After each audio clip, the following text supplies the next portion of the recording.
রাজ্য সরকারই তার রাজ্যের মধ্যে এই ধরনের ঘটনার অস্বীকার করতে পারে না যদি সেই রাজ্য সরকারের মুখ্যমন্ত্রী সেই রাজ্যের জনগণের প্রতি তার ন্যূনতম দায় দায়িত্ববোধ থাকে।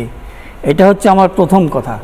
দ্বিতীয় হচ্ছে যে এই রাজ্যের মধ্যে এই যে বিদ্যুতের এইটা হচ্ছে বলে গতকাল যেভাবে মাননীয় মুখ্যমন্ত্রী টোটালটাই সিএসসি কর্পোরেশনের ওপর দায়িত্ব ছেড়ে দিয়েছেন, আমার মনে হয় এই দায়িত্বটা সিএসসি কর্পোরেশনের তো নিশ্চয়ই আছে তো বটেই, কারণ তারা তাদের মেনটেন্যান্স যেভাবে করা উচিত সেভাবে তারা করে না।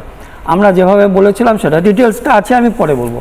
আর একটা কথা হচ্ছে, কিন্তু রাজ্যের প্রশাসন তো তিনি প্রধান, তিনি এই দায়িত্ব অস্বীকার করতে পারেন না, কোনোভাবেই পারেন না, ন্যূনতম যদি জনসাধারণের প্রতি দায়িত্ববোধ থাকে।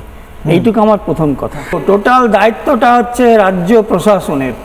আপনি কীভাবে অবস্থা দেখুন, বিভিন্ন জায়গায় যে তার এই লাইন পোস্ট থেকে হুকিং করে তার চুরি হয়, বিদ্যুৎ চুরি হয়। এই চুরিটা হচ্ছে বলে অনেক অ্যাক্সিডেন্টের কারণ একটা। এই চুরিটা তো বিভিন্ন জায়গায় সরকারি দলের যারা তোলাবাজ তাদের সঙ্গে প্রশাসন, পুলিশ প্রশাসন এবং বিদ্যুৎ বন্টন কোম্পানির যারা প্রশাসন কর্মকর্তা, তাদের সঙ্গে যদি একটা গাঁটছড়া বাঁধা না থাকে তাহলে এই চুরি হওয়া সম্ভব না, কোথাও সম্ভব না।